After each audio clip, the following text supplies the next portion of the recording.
प्यारे बच्चों, मैं आपका teacher PD Yadav political science के लिए।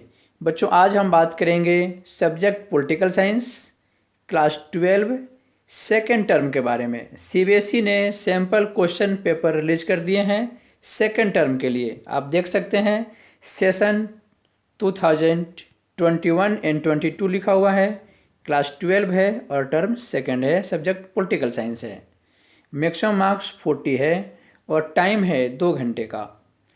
आइए देखते हैं कुछ और इंस्ट्रक्शंस। प्यारे बच्चों, इस क्वेश्चन पेपर में ए, बी और सी 3 सेक्शन होंगे। सेक्शन ए में 8 प्रश्न हैं 2 अंक वाले।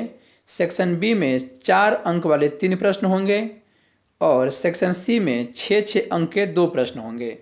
2 अंक वाले प्रश्नों का उत्तर आपको 50 शब्दों में देना है और 4 अंक वाले प्रश्नों का उत्तर आपको 100 शब्द में देना है और 6 अंक वाले प्रश्नों का उत्तर आपको 170 शब्दों में देना है। आइए शुरू करते हैं क्वेश्चन नंबर 1। आप यहाँ देख सकते हैं सेक्शन 1 और क्वेश्चन नंबर 1। क्वेश्चन है, हाल के वर्षों में भारत ने आसियान पर पर्याप्त ध्यान दिया है। इस कथन की पुष्टि के लिए 2 तर्क दीजिए। तो इसका उत्तर देखते हैं क्या लिखना है हमें। सबसे पहले लिखेंगे पॉइंट नंबर 1 में, भारत आसियान मुक्त व्यापार समझौता यानी कि फ्री ट्रेड एग्रीमेंट 2010 में लागू हुआ है। यानी भारत और आसियान के बीच FTA 2010 में लागू हुआ है। और पॉइंट नंबर 2 लिखेंगे 26 जनवरी 2018 को नई दिल्ली में भारत और आसियान संवाद सम्मेलन की 25वीं वर्षगांठ यानी कि रजत जयंती मनाई गई और शिखर वार्ता की 15वीं वर्षगांठ और सामरिक साझेदारी की 5वीं वर्षगांठ मनाई गई। इस कार्यक्रम को यादगार बनाने के लिए नेताओं ने डाक टिकट जारी किए और इस सम्मेलन की थीम थी साझा मूल्य सामान्य लक्षण। बच्चों, भारत और आसियान के बीच 1993 से संवाद शुरू है, तो इसमें 25 वर्ष ऐड करेंगे तो यह 2018 हो जाएगा। तो 2018 में इनकी 25वीं वर्षगांठ मनाई गई है। क्वेश्चन नंबर नेक्स्ट देखते हैं। क्वेश्चन नंबर 1 में अथवा में एक क्वेश्चन है और क्वेश्चन कह रहा है, हान नदी पर चमत्कार की व्याख्या करें।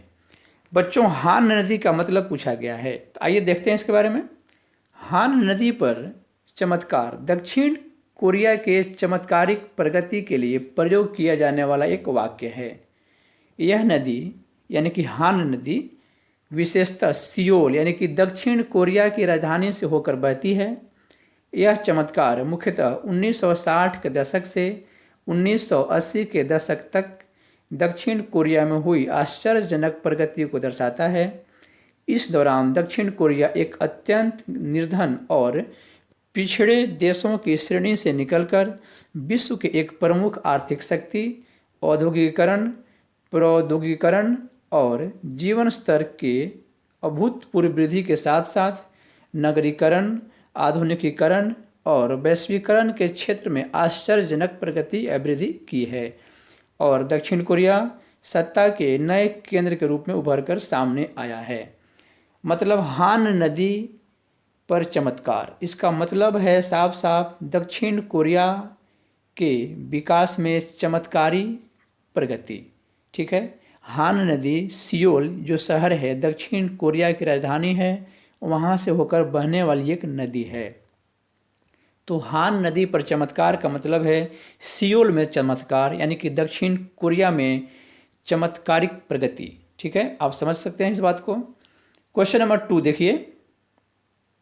क्वेश्चन है, दक्षिण एशिया प्रत्येक मायने में विविधता का प्रतीक है तथा एक भू राजनीतिक क्षेत्र का गठन करता है। क्या आप इस कथन से सहमत हैं? अपने उत्तर के समर्थन में 2 तर्क दीजिए। तो इसका आंसर लिखेंगे, दक्षिण एशिया प्रत्येक मामलों में या प्रत्येक मायनों में विविधता का प्रतीक है और यह एक भू राजनीतिक क्षेत्र का गठन करता है। हम इस बात से सहमत हैं। तो 2 कारण हमें देना है। पहला कारण है, दक्षिण एशिया के उत्तर में विशाल हिमालय पर्वत श्रृंखला है, दक्षिण में हिंद महासागर, पश्चिम में अरब सागर, पूरब में बंगाल की खाड़ी से यह इलाका एक विशिष्ट प्राकृतिक क्षेत्र के रूप में नजर आता है, जो कि भाषाई, सांस्कृतिक और सामाजिक विशेषता के लिए काफ़ी हद तक जिम्मेदार है। पॉइंट नंबर 2, दक्षिण एशिया के विभिन्न क्षेत्रों में एक ही तरह की राजनीतिक व्यवस्था नहीं है। मतलब दक्षिण एशिया के विभिन्न देशों में राजनीतिक विविधता है, फिर भी इस क्षेत्र में लोकतंत्र को स्वीकृति मिली हुई है। लोकतंत्र एक स्वीकृत मानदंड बन गया है। क्वेश्चन नंबर 3 देखिए। क्वेश्चन कह रहा है, भारत को वर्तमान में एक महत्वपूर्ण केंद्र के रूप में क्यों माना जाता है, या भारत को वर्तमान में शक्ति का एक महत्वपूर्ण केंद्र क्यों माना जाता है। ओके, तो इसका उत्तर लिखेंगे, भारत को वर्तमान में शक्ति के एक महत्वपूर्ण केंद्र के रूप में माना जाने लगा है क्योंकि भारत खाद्य पदार्थों, कृषि उत्पादन एवं जनसंख्या में विश्व का दूसरा सबसे बड़ा देश है। पॉइंट नंबर 2, भारत सैन्य शक्ति यानी कि भारत बड़ी सैन्य शक्ति एवं स्वदेशी प्रौद्योगिकी के साथ परमाणु शक्ति संपन्न देश है। भारत में बड़ी सैन्य शक्ति भी है और स्वदेशी टेक्नोलॉजी है, और भारत परमाणु शक्ति संपन्न देश भी है। पॉइंट नंबर 3 है, वर्तमान में भारत दुनिया की 5वीं बड़ी अर्थव्यवस्था है और 2025 तक $5 ट्रिलियन की अर्थव्यवस्था बनाने का लक्ष्य रखा गया है। पॉइंट नंबर 4 देखिए, भारत विश्व का 6ठा सबसे बड़ा उत्पादनकर्ता देश है। बच्चों, इसमें से कोई भी 2 पॉइंट आप लिख सकते हैं। क्वेश्चन नंबर 4 देखें। क्वेश्चन है, शीत युद्ध के बाद दक्षिण एशिया में अमेरिकी भागीदारी तेजी से बढ़ी है, समझाने के लिए 2 उदाहरण दीजिए। तो पॉइंट नंबर 1 की बात करते हैं। शीत युद्ध की समाप्ति के बाद से संयुक्त राज्य अमेरिका के भारत और पाकिस्तान दोनों देशों के साथ अच्छे संबंध रहे हैं। दक्षिण एशिया पूछा गया है तो भारत और पाकिस्तान दक्षिण एशिया के बड़े देश हैं और उनसे 1991 के बाद अमेरिका के अच्छे संबंध रहे हैं। दोनों देशों के संबंधों में मध्यस्थ के रूप में भी अमेरिका तेजी से काम करता है, यानी कि दोनों देशों के बीच में मध्यस्थता की भूमिका भी अमेरिका निभाता है। पॉइंट नंबर 2 देखें। दक्षिण एशियाई देशों में आर्थिक सुधारों और उदारवादी नीतियों के कारण इस क्षेत्र में अमेरिकी भागीदारी काफ़ी बढ़ी है। दक्षिण एशियाई देशों में जो आर्थिक सुधार हुए हैं, जो उदारवादी नीतियाँ लागू की गई हैं, इसके कारण भी अमेरिकी भागीदारी यहाँ बढ़ी है। अमेरिका में दक्षिण एशियाई मूल के लोगों की संख्या भी काफ़ी अच्छी है, खासकर सिलिकॉन वैली में और बोइंग में। पॉइंट नंबर 4 है, दक्षिण एशियाई क्षेत्र संयुक्त राज्य अमेरिका के लिए एक विशाल बाजार के रूप में है। दक्षिण एशियाई क्षेत्र में जनसंख्या ज़्यादा है, तो यहाँ पॉपुलेशन अधिक होने के कारण दुनिया की नज़र यहाँ के बाज़ारों पर है, तो इस कारण भी इस क्षेत्र में अमेरिकी भागीदारी बढ़ी है।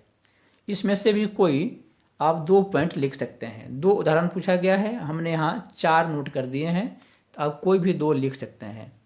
क्वेश्चन नंबर 5 देखें।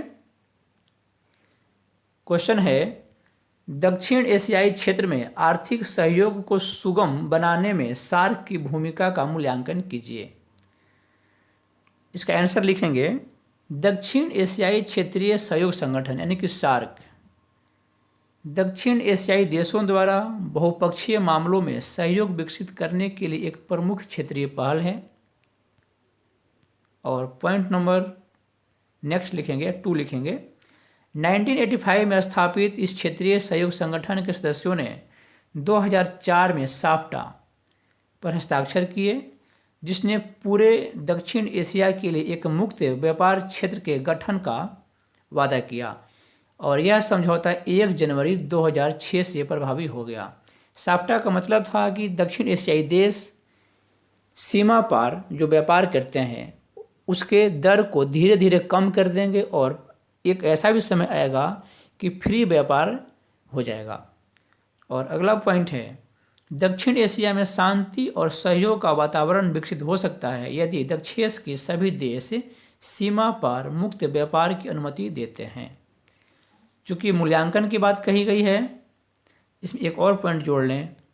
सार्क के छोटे देश मानते हैं कि साफ्टा के जरिए भारत उनके बाजार में सेंध मारना चाहता है। क्वेश्चन नंबर 6 देखें। क्वेश्चन कह रहा है स्वतंत्र भारत में पहला आम चुनाव 2 बार स्थगित किया गया, इसके कारण बताएं। या ऐसा भी पूछ सकता है कि स्वतंत्र भारत में जो पहला आम चुनाव हुआ उसके सामने कौन कौन सी चुनौतियां थी, तो एक ही बात होगा। ठीक है बच्चों, तो पॉइंट नंबर 1 लिखेंगे, मतदान की नई पद्धति के बारे में सोचना। देश आज़ाद हुआ था और हमें लोकतंत्र स्थापित करना था, तो मतदान की कौन सी पद्धति अपनाई जाए इस बारे में भी हमारे नीति निर्धारकों को सोचना था, चुनाव आयुक्त को सोचना था। इस समय चुनाव आयुक्त सुकुमार सेन थे। धन का अभाव था और 3 लाख से ज़्यादा कर्मचारियों को प्रशिक्षित करना था। पॉइंट नंबर 2 लिखिए, देश में केवल 15% मतदाता ही साक्षर थे, जबकि उस समय तक यह धारणा थी कि लोकतंत्र केवल धनी और साक्षर देशों में ही सफल हो सकता है। यानी हमारे देश के जो मतदाता थे मात्र 15% लोग साक्षर थे मतदाताओं में से, और उस समय तक धारणा क्या थी कि सिर्फ अमीर देशों में और साक्षर देशों में ही डेमोक्रेसी सफल हो सकता है।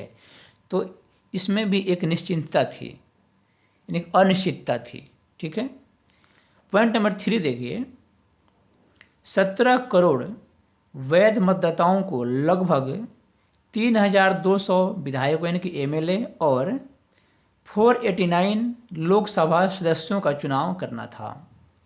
पॉइंट नंबर 4 देखें, मतदाता सूची के पहले प्रारूप में लगभग 40 लाख महिलाओं के नाम सूची में दर्ज नहीं हो पाए थे। इनको फिर से 40 लाख महिलाओं के नाम को फिर से दर्ज करना था। यह अपने आप में एक कठिन काम था। तो इन्हीं सब कारणों के चलते चुनाव 2 बार स्थगित किया गया और यही सारी चुनौतियां थी। ठीक है, क्वेश्चन नंबर 7 नंबर क्वेश्चन क्या कह रहा है? क्वेश्चन है गठबंधन सरकार की 2 विशेषताओं की व्याख्या कीजिए। सबसे पहले हम जानते हैं गठबंधन सरकार होती क्या है। ठीक है, जब किसी एक राजनीतिक दल को बहुमत नहीं मिलता है तब 2 या 2 से अधिक राजनीतिक दल मिलकर आवश्यक बहुमत की संख्या को पूरा करते हैं और सरकार बनाते हैं, तो इसे गठबंधन की सरकार कहते हैं। जैसे राष्ट्रीय मोर्चा की सरकार 1989, संयुक्त मोर्चा की सरकार 1996, राष्ट्रीय जनतांत्रिक गठबंधन की NDA 1 1999 और संयुक्त प्रगतिशील गठबंधन 2004। ठीक है, अब विशेषता की बात कर लेते हैं। तो गठबंधन सरकार में छोटे दलों की भूमिका महत्वपूर्ण हो जाती है। पॉइंट नंबर 2, समाज के लगभग सभी वर्गों का रिप्रेजेंटेशन होता है, यानी कि जो छोटे दल होते हैं तो उसमें दूर दराज के लोग भी उसमें शामिल होते हैं और समाज के सभी वर्ग मिले जुले रूप में उस गठबंधन की सरकार में रिप्रेजेंटेशन देते हैं। और इसकी कुछ बुराइयां भी होती हैं। सरकार अस्थिर रहती हैं, यानी कि सरकार को गिरने का खतरा रहता है। और पॉइंट नंबर 4 है मजबूत निर्णय शक्ति की कमी देखी जाती है। गठबंधन की सरकार में मजबूत निर्णय शक्ति नहीं हो पाती क्योंकि कुछ निर्णयों से उनके सहयोगी दलों को हानि महसूस होती है, तो वे उस पर सहमत नहीं हो पाते। इसलिए इस गठबंधन दल के जो मुखिया होते हैं, प्रधानमंत्री होते हैं, कठोर डिसीजन नहीं ले पाते हैं। ठीक है, और अगला क्वेश्चन देखें, क्वेश्चन नंबर 8। क्वेश्चन कह रहा है 1975 में जनता के संसद मार्च का नेतृत्व करने वाले नेता का नाम बताइए।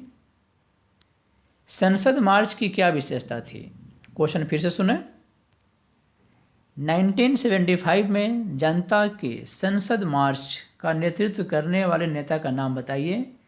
संसद मार्च की क्या विशेषता थी? आइए शुरू करते हैं। लोकनायक जयप्रकाश नारायण वह नेता थे जिन्होंने संसद मार्च का नेतृत्व किया 1975 में। और इस क्रांति की विशेषता थी पॉइंट नंबर 1 नोट कर सकते हैं, यह उस समय तक देश की राजधानी में आयोजित सबसे बड़ी राजनीतिक रैली थी। पॉइंट नंबर 2, इस क्रांति में विपक्षी दलों ने जयप्रकाश नारायण को इंदिरा गांधी के विकल्प के रूप में पेश किया।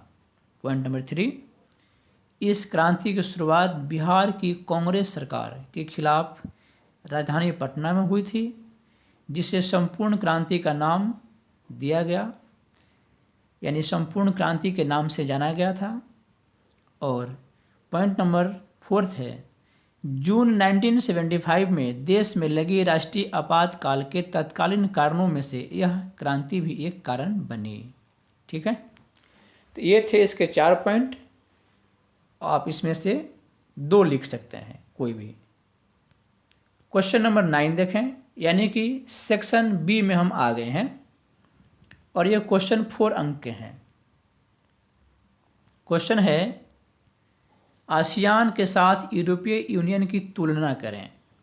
विद्यार्थी चाहें तो एक पेज को 2 भाग में बांट सकते हैं। एक साइड आसियान लिख सकते हैं और दूसरे साइड यूरोपियन यूनियन लिख सकते हैं। तुलना करना, अंतर करना हो तो ऐसे लिखते हैं। मैंने यहाँ अलग अलग नहीं, एक पेज को डिवाइड करके नहीं लिखा है बच्चों, आप देख लें यहाँ। तो पहले एशियान के बारे में चर्चा करते हैं। आसियान यानी कि एसोसिएशन ऑफ साउथ ईस्ट एशियाई नेशंस, दक्षिण पूर्वी एशियाई राष्ट्रों का संगठन। एशियान की स्थापना 1967 में बैंकॉक घोषणा पत्र पर हस्ताक्षर करके की गई। पॉइंट नंबर 2, इसके संस्थापक सदस्य हैं इंडोनेशिया, मलेशिया, फिलीपींस, सिंगापुर और थाईलैंड, यानी कि IMPST। Indonesia, M for Malaysia, P से फिलीपींस, S फॉर सिंगापुर और T फॉर थाईलैंड, ये इसके संस्थापक सदस्य हैं। बाद में इसमें 5 और आ गए। पॉइंट नंबर 3 देखें, आसियान के देशों ने अनौपचारिक, टकराव रहित और सहकारी बातचीत के रूप में आसियान शैली को अपनाकर काफ़ी यश कमाया है। मतलब आसियान के देश बातचीत के द्वारा समस्याओं का समाधान करते हैं, सैनिक टकराव नहीं करते हैं, इसे आसियान शैली कहते हैं। और पॉइंट नंबर 4 है, आसियान के देशों के सुरक्षा और विदेश नीतियों में तालमेल बनाने के लिए 1994 से आसियान क्षेत्रीय मंच यानी कि ARF यानी कि आसियान रीजनल फोरम की स्थापना की गई है। और पॉइंट नंबर 5 है, 2003 में आसियान ने सुरक्षा समुदाय, आर्थिक समुदाय और सामाजिक सांस्कृतिक समुदाय नामक 3 स्तंभों के आधार पर आसियान समुदाय बनाने की दिशा में कदम बढ़ाया है। क्वेश्चन आ सकता है, आसियान के 3 स्तंभों के नाम लिखें, तो लिख सकते हैं आप आसियान सुरक्षा समुदाय, आसियान आर्थिक समुदाय और आसियान सामाजिक सांस्कृतिक समुदाय। ठीक है, आसियान सुरक्षा समुदाय का मतलब होता है कि आसियान के देश सुरक्षा की दृष्टि से सैन्य टकराव नहीं करते और आपस में बातचीत के द्वारा किसी भी समस्या का समाधान कर लेते हैं। और आर्थिक समुदाय का मतलब है कि आसियान की स्थापना आर्थिक उद्देश्यों के लिए ही हुई थी और आसियान दुनिया में तेज़ गति से वृद्धि करता हुआ एक क्षेत्र है। और सांस्कृतिक सामाजिक जो समुदाय का मतलब है कि आसियान के जो 10 देश हैं उनकी सामाजिक और सांस्कृतिक स्थिति एक जैसी है, यानी उनका रहन सहन, बोलचाल, भाषा, खान पान, पहनावा एक जैसा है। तो इस तरह से इस बात को आप समझ सकते हैं। पॉइंट नंबर 6 है, आसियान की अर्थव्यवस्था अन्य देशों की तुलना में बहुत तेज़ी से बढ़ रही है। यानी कि आसियान की अर्थव्यवस्था अमेरिका और यूरोपियन यूनियन इतना बड़ा तो नहीं है, चीन इतना बड़ा तो नहीं है, लेकिन इनके विकास की जो गति है वो तेज़ है, अपेक्षाकृत तेज है। और पॉइंट नंबर 7 है, आसियान ने निवेश, श्रम और सेवाओं के मामले में FTA यानी कि फ्री ट्रेड एग्रीमेंट या फ्री ट्रेड एरिया, जो कि मुक्त व्यापार क्षेत्र है, तो फ्री ट्रेड एरिया बनाने पर भी ध्यान दिया है। ठीक है बच्चों, आप एक साइड आसियान के बारे में लिख लेंगे कुछ पॉइंट को और दूसरे साइड यूरोपियन यूनियन के इस टॉपिक से कुछ पॉइंट लिख सकते हैं। हमने 7-8 पॉइंट दिए हैं, आप चाहें तो 3-3 पॉइंट या 4-4 पॉइंट नोट कर सकते हैं। क्वेश्चन 4 अंक का है तो आप 2-2 पॉइंट लिखेंगे तो भी आंसर में हो जाएगा, लेकिन यदि क्वेश्चन 6 अंक में आ जाए तो आप 4 पॉइंट वन साइड से और 4 पॉइंट दूसरे साइड से ले सकते हैं। तो देखिए, आसियान के बाद हम बात करते हैं यूरोपियन यूनियन की। दूसरे विश्व युद्ध के बाद मार्शल योजना के तहत ही 1948 में यूरोपीय आर्थिक सहयोग संगठन की स्थापना हुई। इस सहयोग संगठन के माध्यम से पश्चिमी यूरोप के देशों ने व्यापार और आर्थिक मामलों में एक दूसरे की मदद शुरू की और 1949 में यूरोपीय परिषद की स्थापना हुई। पॉइंट नंबर 3 है, यूरोप के पूंजीवादी देशों में अर्थव्यवस्था के आपसी एकीकरण की प्रक्रिया के परिणाम स्वरूप 1957 में यूरोपीय आर्थिक समुदाय का गठन हुआ। पॉइंट नंबर 4 है, सोवियत संघ के पतन के बाद यूरोपीय संघ के गठन के लिए मास्ट्रिक्ट संधि फरवरी 1992 पर हस्ताक्षर हुए और नवंबर 1993 में यूरोपीय संघ की स्थापना हुई, यानी कि यह अस्तित्व में आया। और पॉइंट नंबर 5 है, यूरोपीय संघ का अपना ध्वज, गान, स्थापना दिवस और मुद्रा है। यूरोपीय संघ की मुद्रा का नाम यूरो है बच्चों। और पॉइंट नंबर 6 है, 2005 तक यह दुनिया की सबसे बड़ी अर्थव्यवस्था थी और इसका जीडीपी 12,000 अरब डॉलर से ज़्यादा था। पॉइंट नंबर 7 देखें, वर्तमान में यूरोपीय संघ का एक सदस्य देश यानी कि फ्रांस संयुक्त राष्ट्र सुरक्षा परिषद में अस्थायी सदस्य है। और पॉइंट नंबर 8 भी है, हाल में यूरोपियन यूनियन का एक सदस्य देश यानी कि ब्रिटेन यूरोपियन यूनियन से बाहर निकल गया है। तो आप इनमें से कुछ जो मेन पॉइंट आपको लगे आप उसको नोट कर सकते हैं 2 अंक के लिए, लेकिन 4 अंक में पूछे तो 2-2 पॉइंट दोनों से, और 6 अंक में पूछे तो दोनों साइड से 4-4 पॉइंट आप नोट कर सकते हैं। क्वेश्चन नंबर 10 देखिए, भारत में 1975 के राष्ट्रीय आपातकाल से संबंधित विभिन्न मुद्दों का वर्णन करें। पूछा गया है कि जून 1975 में जो देश में नेशनल इमरजेंसी लगी थी उससे संबंधित विभिन्न मुद्दों का वर्णन करें। तो आइए करते हैं वर्णन।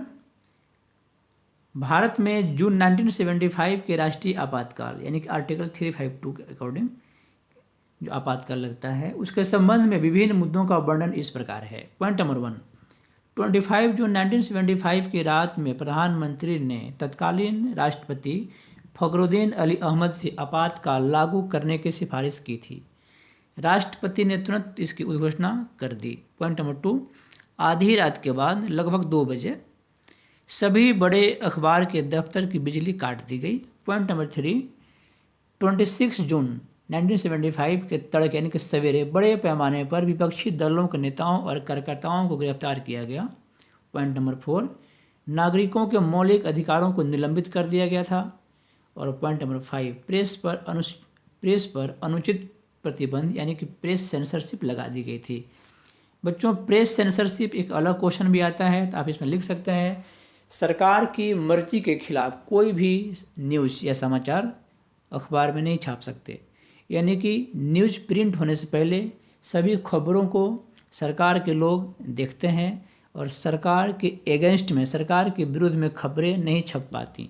इसको बोलते हैं press censorship. Okay. Point number 6 है, इंडियन एक्सप्रेस और स्टेट्समैन जैसे अखबारों ने प्रेस पर लगी सेंसरशिप का विरोध किया था। पेपर में क्वेश्चन आ सकता है कि कौन कौन से अखबार ने प्रेस सेंसरशिप का विरोध किया था, तो लिखेंगे आप इंडियन एक्सप्रेस और स्टेट्समैन। अगला पॉइंट है 7 नंबर, सेमिनार और मेन स्ट्रीम जैसी पत्रिकाओं ने सेंसरशिप के आगे घुटने टेकने की जगह बंद होना मुनासिब समझा।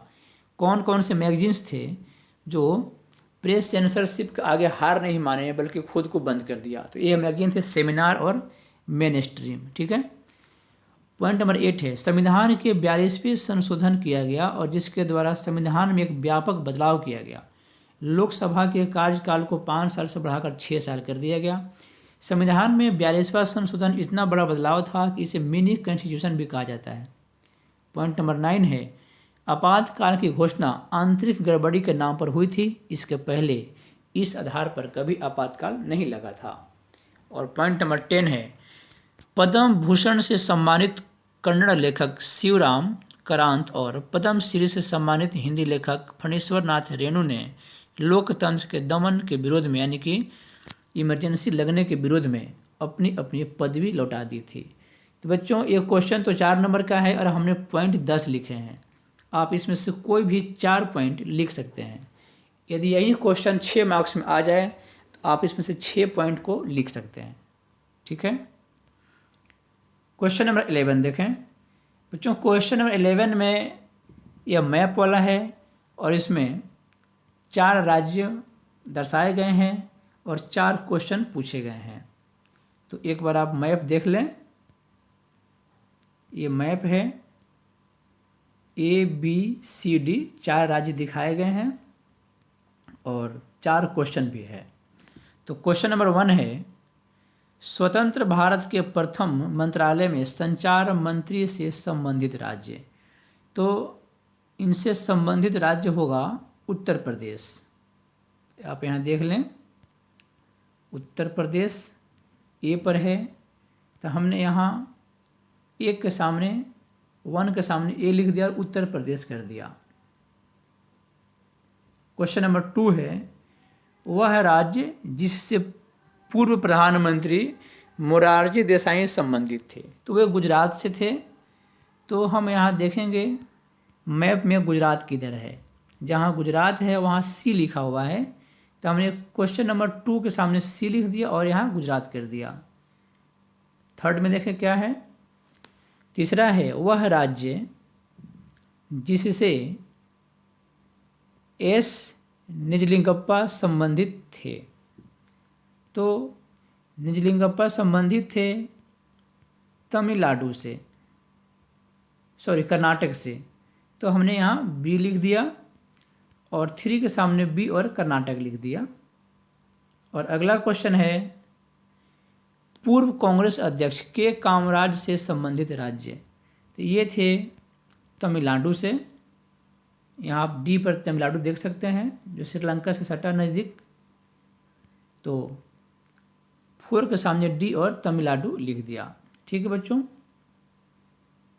अब क्वेश्चन नंबर 11 में एक और है जो केवल दृष्टि बाधित छात्रों के लिए है और यह क्वेश्चन है दल बदल के संबंध में।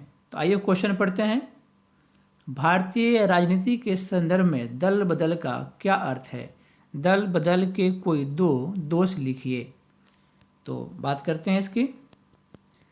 दल बदल का अर्थ होता है यदि कोई व्यक्ति किसी एक दल का टिकट लेकर चुनाव जीतने के बाद अपने पद और दल को छोड़कर किसी दूसरे दल में शामिल हो जाता है तो उसे दल बदल कहते हैं। या वह व्यक्ति औपचारिक रूप से पार्टी छोड़े बिना अपने मूल पार्टी के खिलाफ वोट करता है तो यह भी दल बदल में आता है। और वही व्यक्ति अपने दल को छोड़ने के बाद निर्दलीय बन जाता है तो यह भी दल बदल में आएगा। और वही व्यक्ति अपने दल को छोड़कर एक नया दल बना लेता है तो भी उसे दल बदल के रूप में जाना जाएगा। दल बदल को आयाराम गयाराम की संस्कृति के नाम से भी जाना जाता है। और बात करते हैं दल बदल के दोष। तो इसके अवगुण, पहला है दल बदल के कारण राजनीतिक भ्रष्टाचार में वृद्धि होती है। पॉइंट नंबर 2 है दल बदल के कारण केंद्र और राज्य की सरकारें स्थिर हो जाती हैं। और पॉइंट नंबर 3 है दल बदल से जनादेश का उल्लंघन और अपमान होता है। राजनीतिक दलों और उनके नेताओं पर जनता विश्वास नहीं कर पाती जिसके कारण कभी कभी अच्छे नेताओं को भी वोट नहीं मिल पाता। क्वेश्चन नंबर 12 देखें, यानी कि सेक्शन सी आ गया। लॉन्ग क्वेश्चन आ गए हैं 6 अंक वाले। तो क्वेश्चन नंबर 12 है, देशों की शांति एवं समृद्धि क्षेत्रीय आर्थिक संगठन की स्थापना और सुदृढ़ीकरण में निहित है। इस कथन का आलोचनात्मक मूल्यांकन करें। ठीक है, आप यहाँ ध्यान दें, लिखा हुआ है आलोचनात्मक मूल्यांकन करना है। और क्वेश्चन है कि देशों की शांति और समृद्धि यानी कि विकास क्षेत्रीय आर्थिक संगठन की स्थापना और सुदृढ़ीकरण में निहित होता है। तो आइए इसका उत्तर समझने की कोशिश करते हैं। विश्व के अधिकांश महाद्वीपों में क्षेत्रीय संगठनों की स्थापना हुई है, जैसे यूरोप में यूरोपीय संघ तथा एशिया में आसियान तथा सार्क। यहाँ यह बिल्कुल सत्य है कि देशों की शांति और समृद्धि क्षेत्रीय आर्थिक संगठनों की स्थापना और उसके सुदृढ़ीकरण में निहित होती है। जैसे आसियान एक सुदृढ़ क्षेत्रीय आर्थिक संगठन है, तो उस क्षेत्र में शांति और समृद्धि को देखा जा सकता है। यह देश यानी कि आसियान के देश आपस में सैनिक टकराव नहीं करते, बल्कि विवादों का बातचीत के द्वारा समाधान करते हैं। इनकी अर्थव्यवस्था अपेक्षाकृत छोटी है, लेकिन विकास की गति काफ़ी तीव्र है। यानी कि आसियान एक समृद्ध क्षेत्रीय संगठन है, तो उन क्षेत्र में शांति भी है और समृद्धि भी है, विकास भी है। अगला बात करते हैं, दूसरे विश्व युद्ध के बाद मार्शल प्लान के तहत यूरोप में 1948 में यूरोपीय आर्थिक सहयोग संगठन स्थापित हुआ। इसके बाद पश्चिमी यूरोपीय देशों में व्यापार और आर्थिक मामले में एक दूसरे की मदद की शुरुआत हुई। 1949 में यूरोपीय परिषद स्थापित हुआ। इसके बाद 1957 में यूरोपीय आर्थिक समुदाय का गठन हुआ। यानी कि इस क्षेत्र में भी आर्थिक संगठन के कारण शांति और समृद्धि देखी जा रही थी, लेकिन धीरे धीरे यह संगठन यानी कि यूरोपियन यूनियन आर्थिक सहयोग वाली व्यवस्था से बदलकर ज़्यादा से ज़्यादा राजनीतिक रूप लेता चला गया और यूरोपियन यूनियन के सभी देश सभी मुद्दों पर एकमत नहीं है। जैसे कि डेनमार्क और स्वीडन ने maastricht संधि और यूरोपीय मुद्रा यूरो को मानने से इनकार कर दिया। ब्रिटेन की पूर्व प्रधानमंत्री मार्गरेट थैचर ने ब्रिटेन को यूरोपीय बाजार से अलग रखा था। इसके अलावा इस संगठन के बड़े देश यह भी मानते हैं कि छोटे छोटे देश जो यूरोपियन यूनियन में शामिल होते रहते हैं, उनके कारण उन पर यानी कि बड़े देशों पर अतिरिक्त बोझ बढ़ जाता है। तो ये इनका आलोचना हो गया। और जो देश ये मुद्रा को नहीं मानते और इस संधि को नहीं मानते, तो यह भी इनकी कमी को दिखाया गया, आलोचना किया गया है मूल्यांकन के रूप में। और अगला पॉइंट देखते हैं, इस संगठन के बड़े देश तो हो गया है। और एशिया महादेश में जो सार्क है, एशिया महादेश में सार्क एक क्षेत्रीय सहयोग संगठन है, जिसके सदस्य 2004 में FTA पर हस्ताक्षर किए, जो 1 जनवरी 2006 से लागू है। इस समझौते के द्वारा वे मुक्त सीमा व्यापार करना चाहते हैं, जिससे इस क्षेत्र में शांति और समृद्धि में वृद्धि हो सकती है। लेकिन सदस्य देशों के बीच आपसी तनाव एवं सीमा विवाद होने के कारण सार्क को ज़्यादा सफलता नहीं मिली है। यानी कुल मिलाकर यह बात स्पष्ट हो जाता है कि देशों की शांति और समृद्धि वहाँ स्थापित क्षेत्रीय आर्थिक संगठनों के समृद्धि और सुदृढ़ीकरण में निहित है। यानी कि क्षेत्रीय आर्थिक संगठन मजबूत होंगे तो वहाँ की व्यवस्थाएं मजबूत होगी, शांति और विकास होगा। लेकिन कुछ क्षेत्रीय संगठन ऐसे भी हैं जो मजबूती देने के अपने लक्ष्य को पा नहीं सके, जैसे कि सार्क के देशों में आपसी जो विवाद है, सीमा विवाद है, इसके चलते यहाँ उतनी शांति नहीं रह पाई और विकास नहीं हो पाया। तो यह इनका आलोचनात्मक व्याख्या हो सकता है। क्वेश्चन नंबर 12 में अथवा में एक क्वेश्चन है, देखते हैं इसे। वैश्वीकरण के संदर्भ में राज्य की बदलती भूमिका का वर्णन कीजिए। वैश्वीकरण के संदर्भ में राज्य की बदलती भूमिका के बारे में बात की गई है, तो लिखेंगे इसके बारे में। वैश्वीकरण के संदर्भ में राज्य की बदलती भूमिका का वर्णन इस प्रकार है। पॉइंट नंबर 1 है, राज्यों की क्षमता में कमी। वैश्वीकरण के युग में राज्य के कार्य करने की क्षमता एवं क्षेत्र में कमी आई है। अब राज्य का मुख्य कार्य कानून व्यवस्था बनाए रखना तथा अपने नागरिकों को सुरक्षा प्रदान करना रह गया है।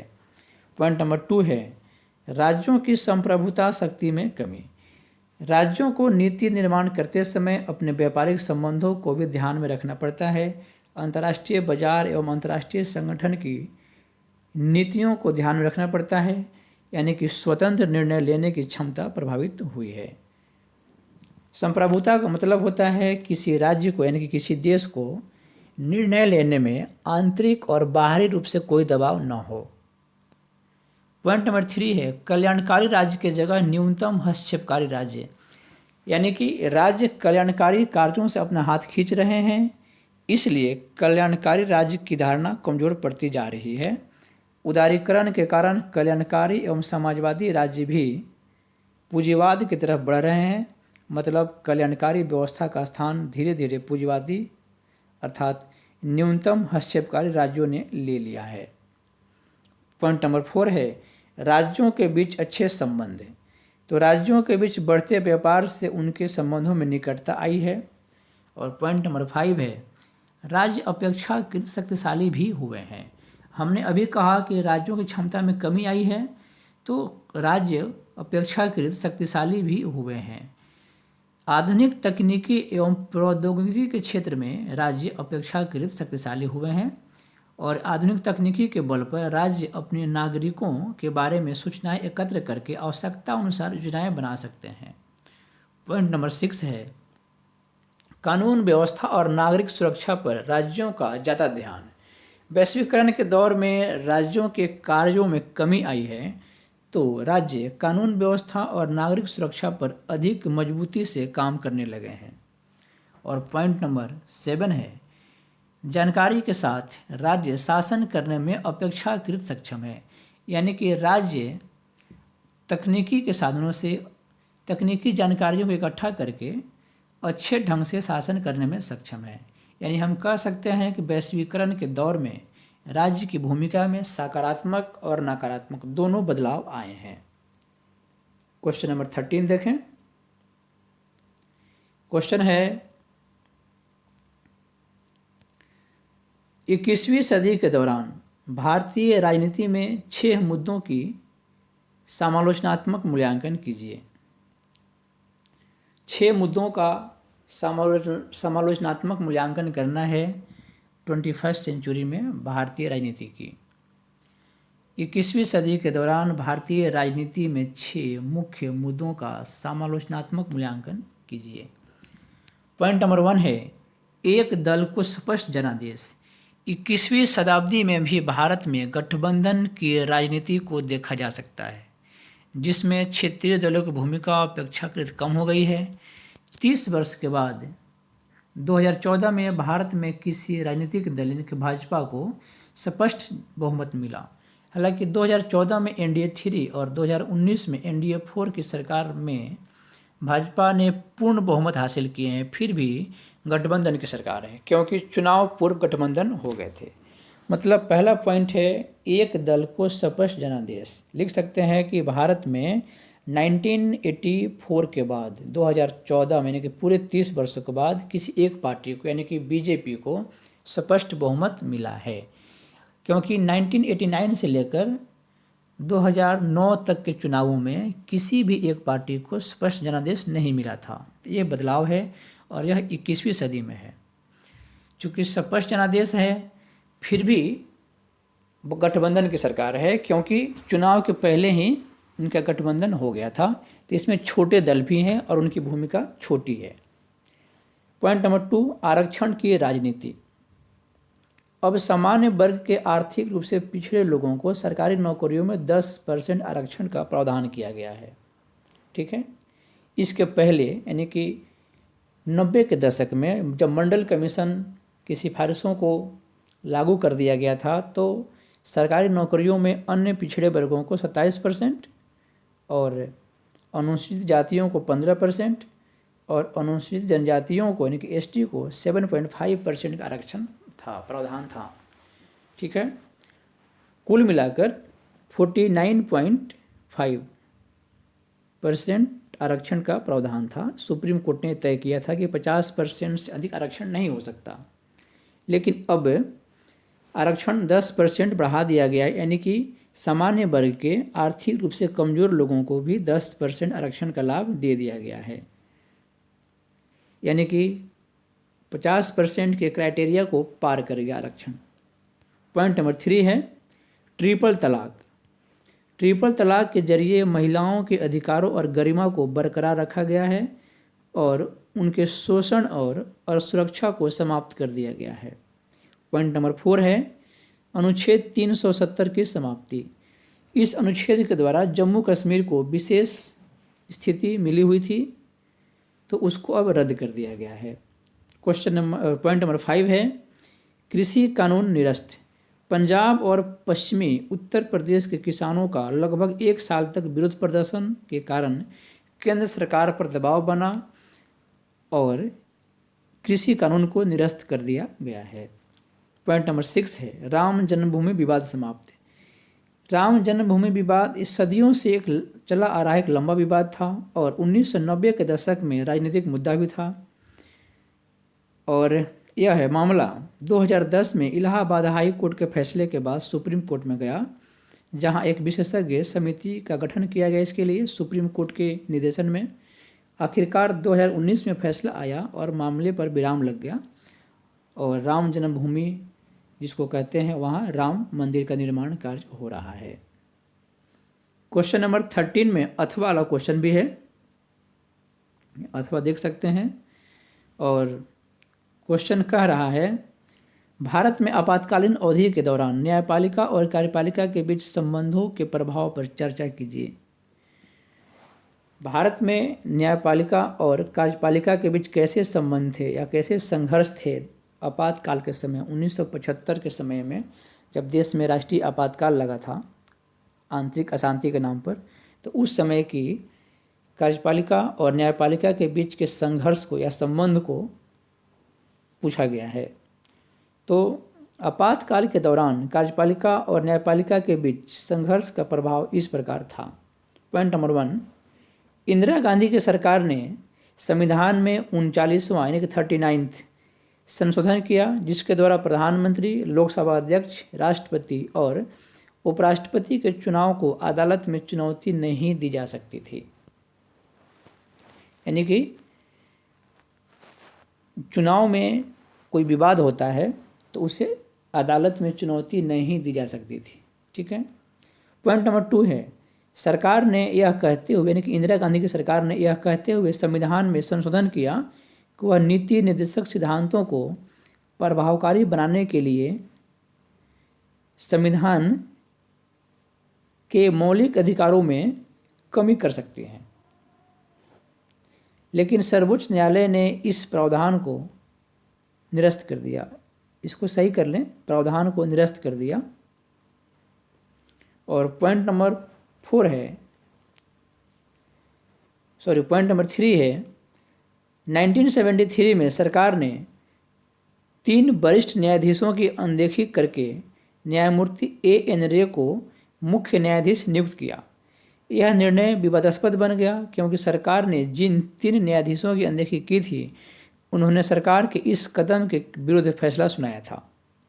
और अगला पॉइंट है 12 जून 1975 को इलाहाबाद उच्च न्यायालय ने न्यायाधीश जगमोहन लाल सिन्हा थे और उन्होंने 1971 के लोकसभा चुनाव में इंदिरा गांधी का जो निर्वाचन हुआ था रायबरेली से एक सांसद के रूप में, उसको अवैध घोषित कर दिया। और नेक्स्ट पॉइंट है न्यायपालिका आपातकाल के दौरान अपनी भूमिका ठीक से नहीं निभाई और न्यायपालिका ने भी कई विवादास्पद निर्णय दिए सरकार के फेवर में। मतलब सरकार यानी कि प्रधानमंत्री का कैबिनेट न्यायालय को अपना साथी बना लिया था, यानी कि न्यायालय स्वतंत्र नहीं रह गया था। इसलिए उस काल को लोकतंत्र के इतिहास का काला समय कहते हैं, काला काल कहते हैं। प्यारे विद्यार्थियों, CBSE द्वारा रिलीज़ किया गया टर्म 2 पॉलिटिकल साइंस का जो क्वेश्चन पेपर था मैंने उसे सोल्व किया है और आप इस चैनल को एक बार लाइक और सब्सक्राइब कर दें। अगले वीडियो क्लास में किसी और टॉपिक पर बात करेंगे। आपका धन्यवाद। Thank you.